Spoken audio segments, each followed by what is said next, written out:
메시지 이번에 제목이요. 주님의 임박한 두 번째 오심을 위해 주님에 의해 준비되도록 깨어있고 예비함 이렇게 써요. 이제 여기 주님의 임박한 두 번째 오심이라고 그러는데 첫 번째는 이미 오셨죠. 2000년 전에. 이게 두 번째 오셔요, 안 오셔요? 오셔요. 근데 언제쯤 오시는 거예요? 모르죠. 근데 제목이 아주 임박한. 임박한이라는 게 뭐야? 바로 오신다는 거야, 바로. 예. 내가 속히 가겠다고 그랬는데 진짜 속히 임박한 두 번째 오심인데 그 두 번째 오심을 위해서 주님에 의해 준비되도록 이런 말씀이 있어요. 주님에 의해 준비되도록. 그러니까 주님께서 준비하고 우리도 준비하는데 주님께서는 뭐예요? 우리를 데려갈 준비를 하시고 우리는 깨어서 있고 예비해야 된다는 거예요. 그러니까 이제 이 주님이 다시 오심을 파루시아 임재라고 얘기하고 그렇죠? 또 우리가 주님 앞에 들림 받는 걸 휴거라고 얘기하잖아요. 하나의 사실을 양면으로 보는 거예요. 주님은 우리 파루시아로 우리에게 오시고 임재죠. 우리는 주님을 향해서 가고 휴거되는 거죠. 예. 근데 주님이 오심과 이런 것이 두 면이 다 있어요. 주님이 오실 때도 비밀스러운 면도 주님이 다시 오실 때 비밀스럽게 오고 우리가 휴거될 때도 비밀스럽게 휴거되는 면이 있고 또 공개적으로 하는 게 있어요. 주님이 오심도 공개적으로 나타나고 우리가 휴거되는 것도 사람들이 믿는 이들이 휴거되는 것도 공개적으로 휴거되는 이 두 가지 면이 있어요. 하나님 편, 주님 편이 있고 우리 편이 있어요. 자, 그러면 이제 추수꾼이 이제 농사할 때 벼를 심었는데 올뼈가 있어요. 올뼈는 그 주인이 그 벼를 먼저 추수해가지고 이렇게 먹는 건데 이기는 이들은 어떻게 보면 올뼈에 속한다고 볼 수가 있어요. 예. 그러면은 주님이 오셔서 추수하는데 벼 입장에서 언제 오실 건가 염려할 필요가 없다는 거죠. 예. 왜냐면 추수하실 분이 이렇게 봐서 익었구나 그러면 알아서 추수할 거지. 주인이 언제 오세요? 뭐 걱정할 필요 없다는 거예요. 근데 요즘에 많은 사람들이 다미성교나 이런 데 보면 주님이 언제 오신다, 몇 년, 몇 월, 며칠 오신다, 어디로 오신다 해가지고 이제 산에 올라가고 막 이 짓 하고 있잖아요. 예. 주님이 오시는 거에 대해서 관심 두지 말고 아까도 홍 형제님이 그 교통하셨지만 우리가 준비하는 게 중요한 거예요. 맞아요, 틀려요? 예. 주님이 임박해 오셨다. 두 번째 오신다. 좋다. 예. 근데 우리는 뭐야? 우리가 할 일은 깨어 있고 예비해야 되는 거예요. 깨어 있고 예비해야 되는 거예요. 주님께서 우리를 데려가시도록 우리는 깨어 있고 예비해야 됩니다.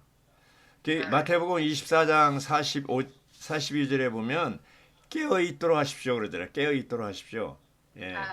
왜냐하면 여러분의 주님께서요 어느 날에 오실지 알지 못하기 때문입니다. 이렇게 했습니다. 주님이 언제 오신다고요? 알지 못해요. 그날과 그 시는 알지 못해요. 그런데 주님이 오실 때 징조는 있어요. 표적은 있어요. 그러니까 우리는 그날과 그 시간은 모르지만 이러한 징조가 나타나면 주님이 가까이 오신 거구나 이렇게 알 수가 있다는 것이죠. 그 징조가 뭐예요? 여기 8가지 항목을 얘기했는데 첫 번째가 왕국복음이잖아요. 왕국복음. 이 왕국복음은 하나님의 통치, 하나님의 권위를 강조하는데 은혜복음을 포함합니다. 은혜복음은 제사함, 하나님의 구속, 또 거듭남, 영원한 생명을 강조하죠. 오늘날 기독교는 주로 은혜복음을 강조하고 있습니다. 왕국복음이 없어요. 왕국복음은 뭐라고요? 하나님의 통치의 영역, 통치의 범위라고 얘기했어요. 그래서 결국 뭐예요? 하나님이 첫 번째 창조에서 사단에 배역했을 때 두 번째 전진된 창조, 두 번째 창조의 사람이 주인공인데 아담을 창조할 때 하나님 형상과 모양대로 창조한 목적이 뭐예요? 바로 하나님을 표현하고 사탄을 다스리는 거잖아요. 실패했죠. 마지막 아담 예수님 오셔서 결국 이 일을 하고 계시잖아요. 하나님을 표현하고 독생자의 영광을 하나님을 표현하고 또 사탄을 다스리고 있어요. 예. 그래서 제자 마태복음 6장에서 기도를 가르쳐 달라고 그러니까 예수님이 뭐라고 가르쳐 줬어요? 아버지 이름이 거룩히 여겨지도록 하시며 왕국이 오게 하시며, 그렇죠? 뜻이 하늘에서 이루어진 것 같이 땅에서도 이루어지게 하옵소서, 이렇게 됐습니다. 거기도 왕국이 오는 걸 얘기하잖아요. 자, 그럼 이 땅을 누가 지금 다스리고 있어요? 사탄이 다스리고 있어요. 그러니까 주님이 오셔서 모든 걸 이제 심판하시고 끝내고 세상 왕국이 그리스도의 왕국으로 전환되는 거예요. 그게 이제 계시록 11장 15절에 나오잖아요. 세상 왕국이 사탄의 왕국이 그리스도의 왕국으로 바뀌는 거예요. 여기에 필요한 돕는 사람이 누구예요? 이기는 자들, 이기는 자들.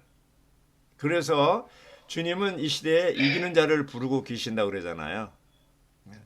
그래서 이 왕국 복음이 온 세상에 전파돼야 되는데 언제 온 세상에 어떻게 전파되냐 생각을 해봤는데 그냥 제 주관적인 생각이지만 지금 인터넷이 발달이 돼서 온 세상에 전파하기가 참 쉽겠구나 이런 생각이 들었고요. 또 하나는 우리가 온 세상에 전파된다고 그러니까 모든 사람이 다 구원받는다는 얘기는 아니에요. 그냥 전파되는 거예요. 전파되는 거. 예. 그래서 이런 걸 볼 때 우리가 정말로 이렇게 왕국복음이 온 모든 민족에게 전파돼야 그제 끝이 온다고 그랬는데 전파될 필요가 있죠. 이것이 하나의 징조고요. 또 하나는 뭐라고 그랬어요? 이스라엘이죠. 무화과 나무 비유를 배워라 그랬는데 마태복음 24장 32절에 보면 무화과 나무 잎이 핀다고 그랬어요. 그 전에 예수님이 무화과 나무를 저주했죠. 말랐죠. 그래서 이스라엘 민족은 완전히 1세기부터 1948년까지 겨울이었죠. 예. 근데 잎이 폈어요. 가지가 연해가지고 잎이 폈는데 그게 언제예요? 48년에 이스라엘이 정치적인 독립을 합니다. 근데 BC 606년에 망했죠. 이스라엘이 망했어요. 바벨론의 느부갓네살한테 망했는데 그 이후에 한 번도 정치적인 독립을 하지 못했어요. 계속 강대국에 의해서 지배받았거든요. 우리나라는 36년 동안 일본한테 지배받은 것도 진짜 지겨운데 아주 그래도 우리나라는 여기서 살고 있잖아요. 이스라엘 백성들은 아예 쫓겨났어요. 그 땅에서. AD 135년에 로마 제국에서 아예 그냥 다 유대인들을 다 쫓아내버려서 하도 이렇게 반정부적이고 저기 하니까 싸우니까 그리고 이름도 팔레스타인으로 바꿨어요. 이스라엘도.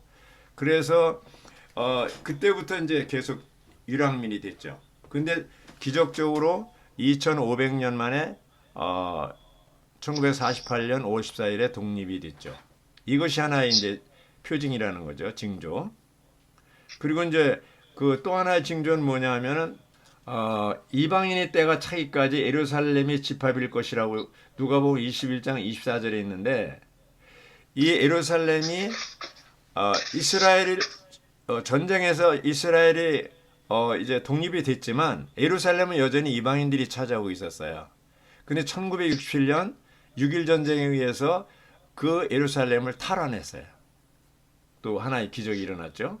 예.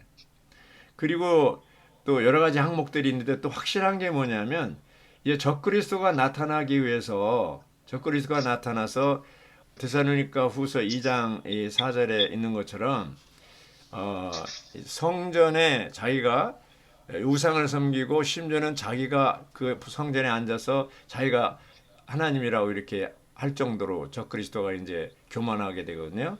그러려면 적그리스도가 나타나서 성전에 자기가 이제 우상으로 이렇게 앉아 있으려면 뭐가 필요해요? 성전 건축이 필요합니다. 성전 건축, 예루살렘 성전 건축이 필요해요. 제3의 성전이죠.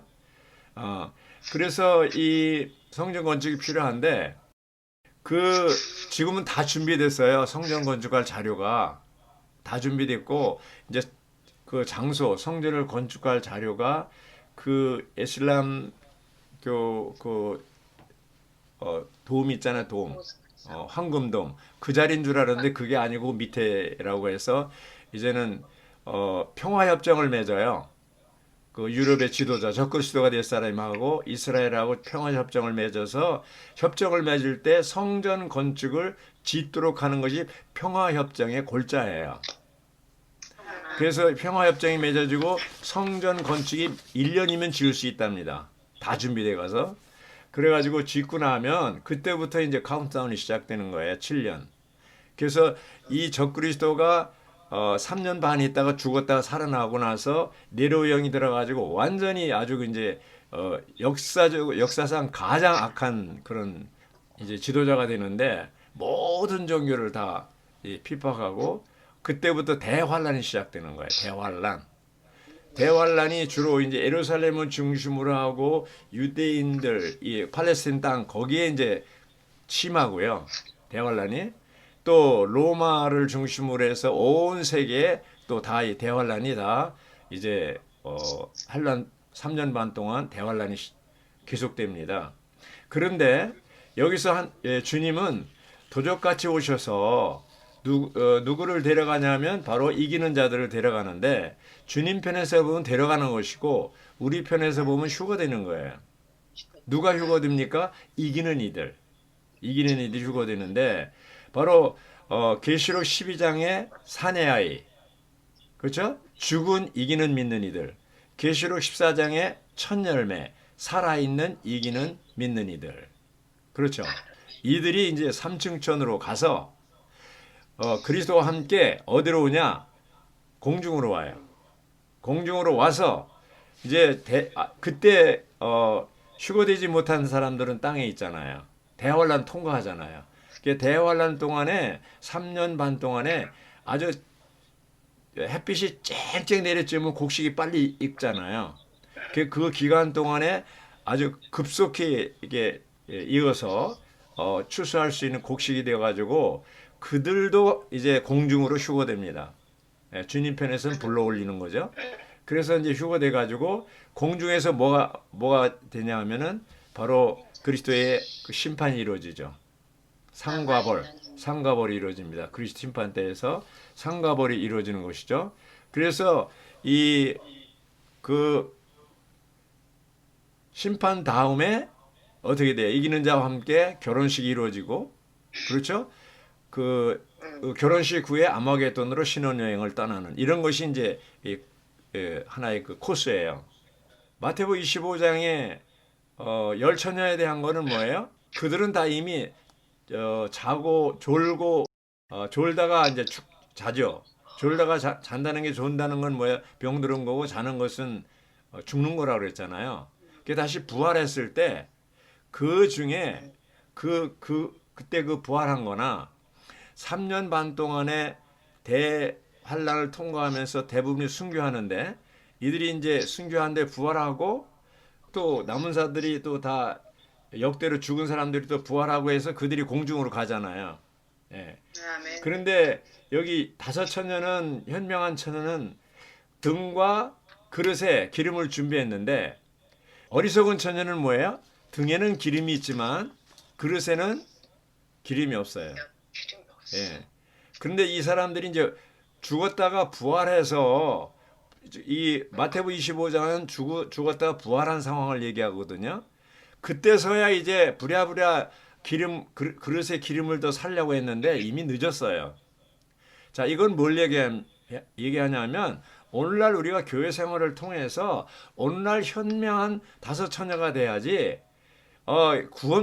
이제 구원받는 거는 거듭나는 건 그냥 은혜로 됐지만 그릇에 이제 그 기름을 채우는 것은 대가를 지불해야 된다는 거예요. 지금 오늘날 교회 생활을 통해서 그릇까지 이렇게 충분히 채우지 못하면 주님이 오실 때 이제 우리가 죽었어요. 죽어서 부활했어도 그 상황이 똑같다는 거예요. 그때 가서 우리가 그릇에 기름을 채우기 위해서 살려고 할 땐 늦었다는 거예요. 그것을 지금 25장에 그 예수님의 말씀의 그 경고 우리에게 알려주는 거예요. 지금 현재 변화돼야 된다. 현재 뭐예요? 이 그릇이라는 거 우리 혼을 얘기하잖아요. 자매님들 이제 그릇에 기름을 가득 채웠습니까? 거듭났어요? 거듭나는 건 이제 우리 해결했어요? 그런데 우리 생각, 감정, 의지, 우리 혼은 아직도 변화되지 않은 거예요. 예. 그래서 로마서 12장 2절에 보면 생각을 새롭게 함으로 변화를 받아 이렇게 됐거든요. 하나님이 선하시고 기뻐하시고 온전한 뜻이 무엇인지 분별하도록 하라. 생각을 새롭게 함으로 변화를 받아. 변화받는 건 뭐예요? 생각을 새롭게 하는 거예요. 그럼 누구의 생각으로 새롭게 합니까? 빌립보서 2장 5절에 보면 너희는 이 생각을 품으라. 곧 그리스도 예수의 생각이니. 예, 그리스도 예수의 생각으로 바뀌는 것이 변화받는 것이고 그것이 그릇에 기름을 채우는 거예요. 지금 채워야 돼. 지금 이 시대에.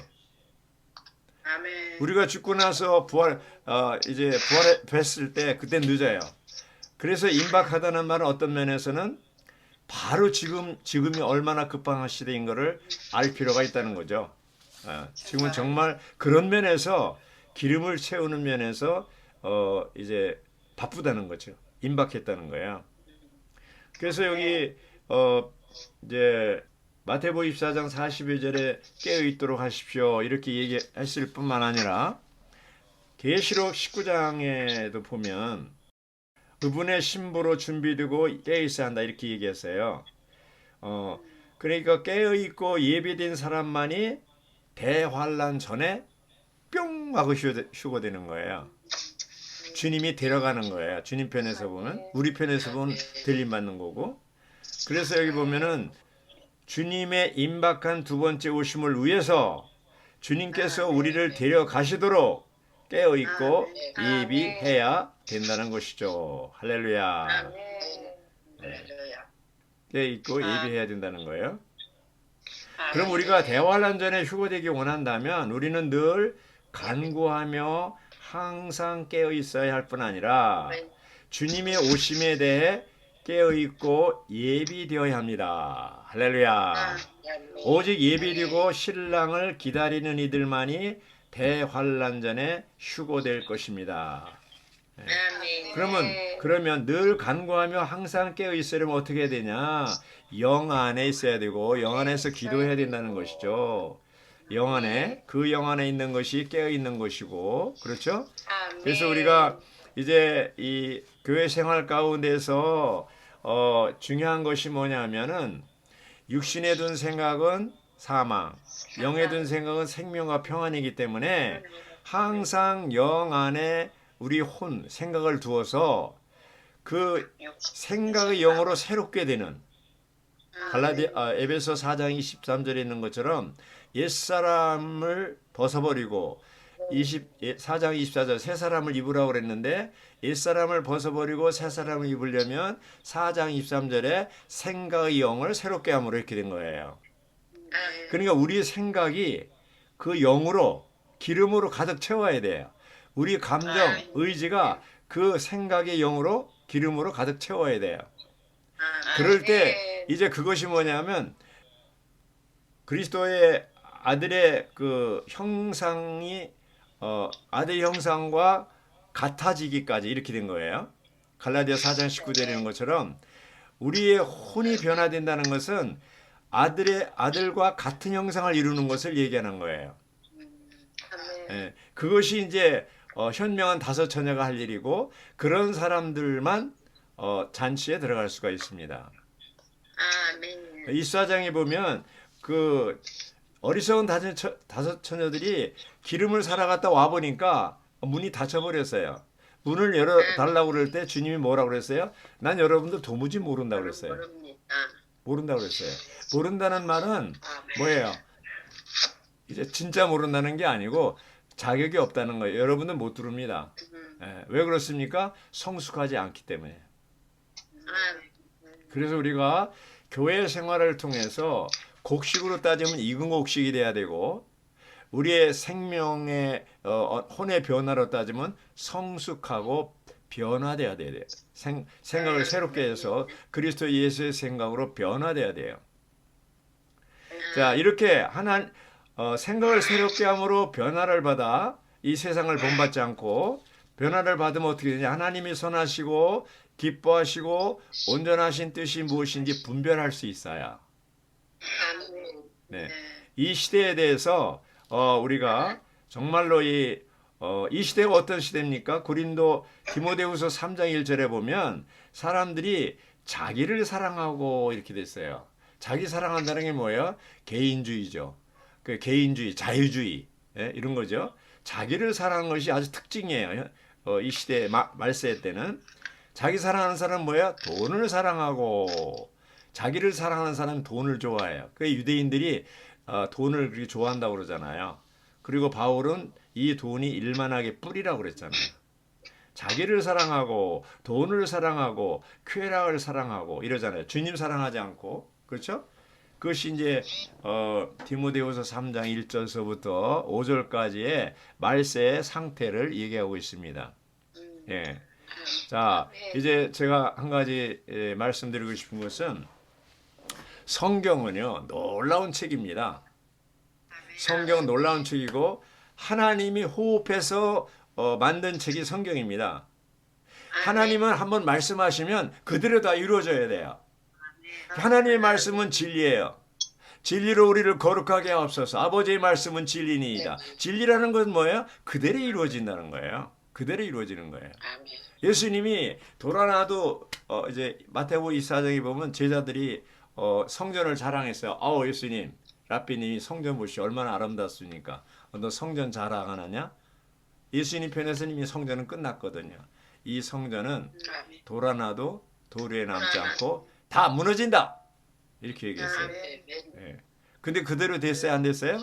AD 70년에 40년도 안 돼서 완전히 무너졌는데 본래 타이타스 장군이 아까 홍영재님 얘기했지만 로마 사람들은 어떤 문화 이런 걸 안 건드리는데 왜 그걸 하냐면 원체 이 유대인들이 엄청나게 그 로마 정부에 대해서 반정부적으로 그냥 그 반대를 하고 이렇게 했기 때문에 엄청나게 화가 났어요. 그래가지고 결국은 이제 그 예루살렘 성도 다 무너뜨리고 그리고 그 성전에 보니까 여러 가지 이제 그런 게 있었어요. 금이. 로마 제국이 재정이 얼마 안 좋았었는데 그 예루살렘이는 성에 있는 금이나 은이나 이런 걸 갖다가 재정을 충당했다는 얘기 아닙니까? 그러니까 어떻게 생각하냐면 로마인들이 여기 이렇게 금이 많은 거 보니까 소문이 어떻게 났냐면 그 성벽에 성전에 그 벽 있잖아요. 거기에 그 세마다 또 금이 들어있다. 이렇게 소문이 난 거예요. 그래가지고 전부 그 돌들 무거운 돌들을 다 채치고 돌아나도 돌에 남지 않고 다 무너뜨린 거예요. 예. 이루어졌죠. 예수님이 말씀 그대로 이루어졌죠. 구약에도 예레미야가 하나님의 이스라엘 백성들이 70년 동안 포로 된다고 말씀했잖아요. 예언했잖아요. 그대로 됐어야 안 돼서 그대로 됐잖아요. 자, 이제 말세에 무화과 나무 잎이 피고 가지가 연해진다 그랬어요. 이루어졌잖아요. 2500년 만에. 주님이 예언하신 건 그대로 다 이루어져요. 그러면 다시 오셔요, 안 오셔요? 오셔요. 오신다고요. 예루살렘 성전도 이제 예루살렘도 다 회복이 됐어요. 이스라엘 정치적인 독립이 됐어요. 주님이 오셔요. 그렇죠. 그리고 말세에 이제 왕국 복음이 모든 민족에 전파돼요. 그리고 사람들은 자기 사랑하고 돈을 사랑하고 이런 때가 와요. 그리고 노아의 때처럼 롯의 때처럼 사람들이 먹고 마시고 시집가고 장가가고 사고 팔고 심고 집을 짓고 이렇게 해요. 자, 이 무역이라는 게 뭡니까? 사고 파는 거잖아요. 지금 무역이 얼마나 이렇게 발달해 있습니까? 그렇죠. 우리는 이러한 때 어떻게 해야 되냐? 깨어서 기도하고 영 안에 깨어 있는다는 것은 기름을 사서 그릇에 채우는 것이고 영 안에서 생활하는 거예요. 그래서 우리가 아침에 일어나서 주의 이름을 부르고 찬송을 하고 말씀을 기도를 먹고 이렇게 아침 부흥하는 것은 뭐예요? 바로 기름을 담는 거예요. 매일매일. 예. 매일매일 아침 부흥하는 것이 바로 현명한 다섯 처녀가 하는 것처럼 그릇 이미 거듭나서 그릇에는 기름이 있지만 등에는 그릇에 기름을 담는 것이 아침 부흥이에요. 맞아요, 들려요? 또 우리가 일렬 일독을 하고 또 라이프스타도 읽고 영적인 서적을 읽고 형제자매끼리 또 활력 그룹도 하고 또 여러 가지 이렇게 서로 교통하고 막 이런 모든 움직임이 뭐예요? 다 깨어서 주님을 기다리는 거예요. 주님이 이제 뭐라 그랬어요? 내가 속히 가겠다 그래서 3장 11절에 계시록. 그리고 계시록 22장 7절, 12절, 20절에는 뭐예요? 내가 속히 가겠다 얘기했어요. 그러면 우리는 어떻게 답변해야 되냐면 오시면 안 됩니다. 이렇게 하면 안 되고 아멘. 주 예수님 오십시오. 이렇게 얘기해야 돼요. 우리는 주님이 오심을 환영해야 돼요. 반대해야 돼요. 환영입니다. 이성희 자매님은 주님이 내려오셨으면 좋겠어요? 안 좋겠어요? 빨리 오셨으면 좋겠어요. 오셨으면 좋겠어요? 예, 빨리 오셔서 빨리. 세상을 아니 내일 오셔도 돼요? 그러니까 우리는 이제 아가서에 있는 것처럼 그 술라미가 솔로몬을 사모하는 것처럼 정말로 내일 주님이 오시기를 사모하는, 주님이 빨리 오시기를 사모하는 그런 이기는 이들이 돼야 된다는 것이죠. 우리는 정말 영안에서 깨어서 예비하고 준비하는 이런 이기는 일이 더 많이 우리 가운데 일어나기를 바랍니다. 아멘. 예, 주님이 오실 때 누가 이기는 자인지 몰라요. 아멘. 그러나 주님은 아셔요. 주님은 아십니다. 그래서 이 하나님의 말씀은 이렇게 놀랍고 또 진리고 그런데 이 말세에는 믿는 자를 보겠냐 그 말은 다른 말로 하면 하나님의 말씀을 안 믿는다는 거예요. 오늘날 사람들이요 보면 기독교에서 설교하는 거 보면 말씀을 한 구절 읽어놓고 딴 얘기해요. 주 회복이 귀한 것은 말씀으로 중심에서 이루어지잖아요. 말씀이. 오늘도 마태복음 24장 25장 하고 있잖아요. 우리가. 예. 그래서 우리는 이러한 이제 그 하나님의 말씀을 안 믿고 아침 부흥도 안 하고 누리지 않으면 믿음도 쉬워질 뿐 아니라 사랑도 쉬워져요. 사랑도 쉬워집니다. 예.